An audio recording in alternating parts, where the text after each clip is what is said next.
हम आपको अपने पिता की बात बता रहे हैं। हमारे पिता जिस दिन हम भागे उसके 3 दिन बाद हमको पकड़ा गया।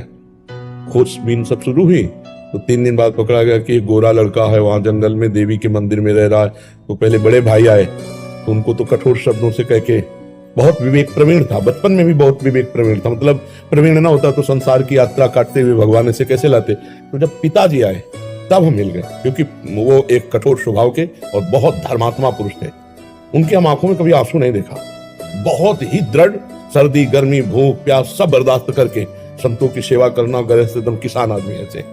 तो जब वो आए तो हमारे मन में आया कि मारेंगे अगर हम आंख खुलेंगे, बात करेंगे तो उत्तर हमारा मानेंगे नहीं है, और इनकी हम अवहेलना कर नहीं सकते। तो आंख मूंद के बैठ गए। जो ही देखा पिताजी आ रहे तो आंख मूंद के बैठ। वो नजदीक आए अपने स्वभावश, उठ खड़ा हो, नहीं खड़े, खड़ा हो, नहीं खड़े। तीसरी बार का आप खड़ा हो जा तो हमें लगा डंडा पड़ेगा, चौथी बार तो खड़े हो गए। बच्चे ही थे, खड़े हो गए। तो चाचा जी वगैरह उनको बड़े भैया कहते थे, तो हम भी पिताजी नहीं कहते थे, हम भी बड़े भैया कहते थे। तो उनका बड़े भैया आपसे एक प्रार्थना करें। उनका बताओ, उनका ये जिंदगी भगवान के नाम है, आप चाहे काट डालो ना घर जाएंगे ना आपकी बात मानेंगे। तो हम उनकी कृपा की बात बता रहे। एकदम चैप्टर बदल गया, जैसे भगवान की कृपा ना, तो उनका सच्ची, हमका आपसे सच्ची बात करें। घर नहीं जाओगे करना, कभी जिंदगी में ब्याह नहीं करोगे करना।